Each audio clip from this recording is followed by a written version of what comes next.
Okay guys, this is a video about when you first get to the store. I don't care whether or not we are actually at a store that was already wired because we are waiting on the equipment that I'm about to go over with.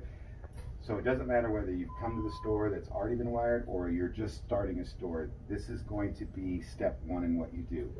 The first thing that you're going to do is identify the old Cradlepoint router.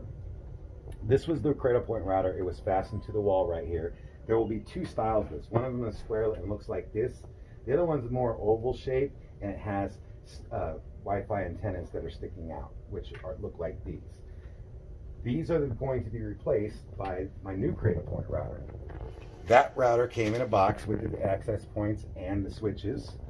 And I have the switches right here. They're Netgear switches. So you'll find all of those will be in one box. And I've already labeled them: remote switch 1, data transfer switch 2. So those need to all be labeled. Now, I've identified where I'm going to put this. This came off the wall, and I fastened the new Cradlepoint router to it using Velcro strips. As you can tell, I used plenty of extra to hold this thing up. This is a very expensive unit, so you want to make sure that you fasten the screws both top and bottom and leave plenty to hold this. Also, in the box that this comes in is a power supply. Do not use that power supply. Leave that power supply in the box, and when you take this out, you'll put it in the box and leave it with the manager. In the big box will become a different power supply.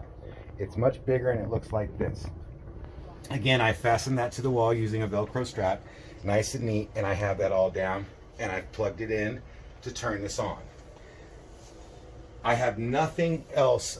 I was a step ahead. I have pre-staged this, but nothing else should be plugged into this router until you have texted Jeff at Wireless Lifestyles to let him know that your router is plugged in, powered up, and on the wall, and he will do his configuring from there. He will then text you back when you can proceed to and working with you individually to identify what lines need to be moved into what ports. And that number will be provided to you. I'm going to go ahead, because I've already started, so I can show you guys this. I've already contacted Jeff. I'm already downloaded, and my new router is ready to be plugged in. So the first thing I've done is I've identified my lines. So in this store, I have, and I've already labeled it. Wrong, this is wrong. So this sticker says dealer WAN. This is the original modem in the store. This is the dealer WAN. There will be two internet circuits in the store. One is existing and one should be new. If this store does not have the T-Mo WAN installed yet, when you get to a store and there is a second modem sitting there waiting for you, it'll just have the yellow cord hanging out ready for you to plug into the right port. So I've labeled this so that I can identify this is my dealer one, and then I would have another label, T-Mo WAN, that I would put on the new one to identify that. What I do have, which I have to still label, is my dealer switch. This is a Netgear switch that was existing in the store. It's running their patch panel that was already here. This store actually also has a secondary switch over here, a Netgear one. And you'll see this style switch in a lot of stores. This store actually, you'll very rarely see this one. Most of the stores have a switch like this. Now, that's not a problem because this new Cradlepoint has two ports that are specific for the dealer switches. Ports 5 and port 7. If you see, I've already plugged into port 5 because I knew that this cable was not going to be long enough to reach that. So I already have that over here, and I have no customers in the store. And if you're in the, this is why you're supposed to do this first thing in the morning before they open, because then you won't interrupt their service. But the first thing I'm going to unplug is this coming from the old router and plug in, which I have plugged into port 5. I'm going to plug it directly into the switch so that everything that's plugged in the switch will now have access again to the internet. The second one I have right here is this blue cable, and it's long enough, so I'm going to unplug this and I'm going to route this over nice and neat to number 7 on my new router. So I'm going to plug this in to port 7.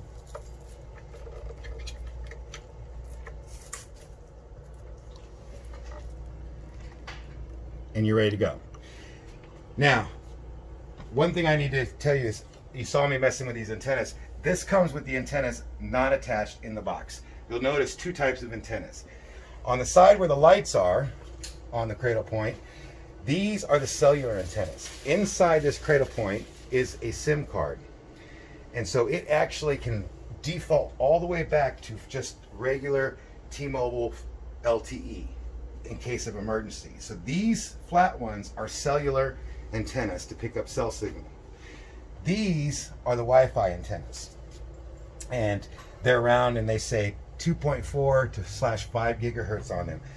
It's also you'll notice that one of them has a stinger. This one has a stinger, the flat ones do, and the ports and the router are female, so the stinger plugs into that, just like a barrel connector if you're a cable guy.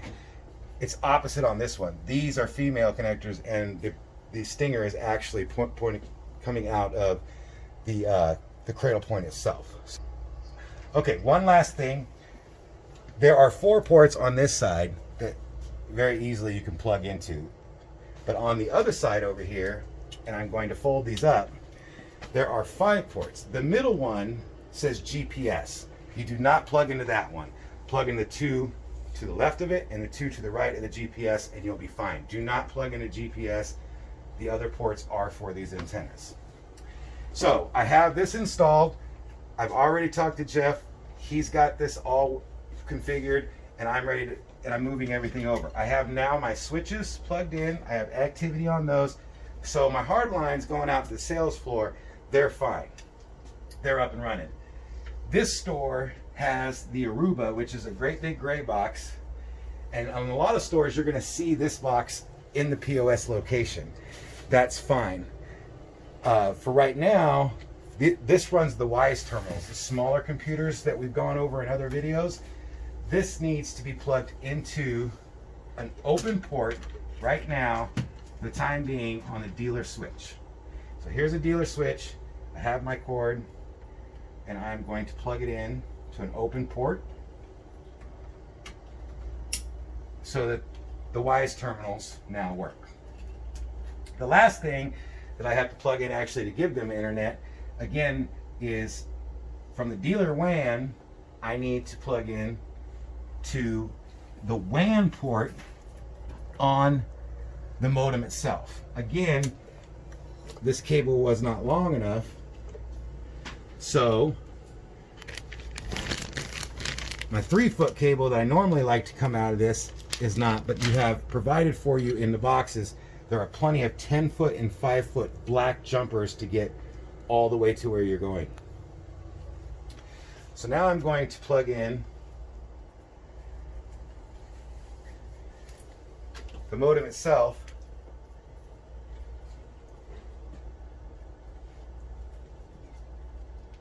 to the dealer WAN. So I'm going to take this one out, plug directly behind, and I'll zip tie this up, or excuse me, I'll Velcro strap this up here in a little bit. Right now, to get them up and running, I want to make sure I get this plugged in, and that way I don't interrupt their service. If I can get my fingers to work in between these spaces. I'll put this one a little tight, guys, so give me just a second.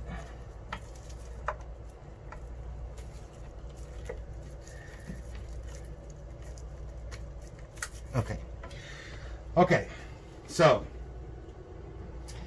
this has got activity now coming from the dealer modem,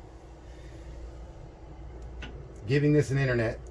The 2 switches are back up and running, and then from there, when I'm ready, when I have these on the wall, I'll show you where these plug in to the switch I will also let you know which port, if you do have the new T-Mo, which we don't have here, the new T-Mo WAN, it plugs into a port. Actually, I have to ask Jeff where that port is. But it'll also plug into one of these ports right here. And then 1, 2, 3, and 4 are all for your access points. So those cables, when I'm ready, will come up into 1, 2, 3, and 4. APX is in 1, APA is in 2, APB is in 3. 4 is left in case of a location that needed a 4th access point, which we won't have. So 1, 2, and 3, 1, 2, and 3, 21, 22, and 23. Okay, that's it for this point right now. When I'm farther along on this install, I'll come back and show you how the switches all integrate into this, and then where all the lines go from the patch panel into the switches and into the cradle point.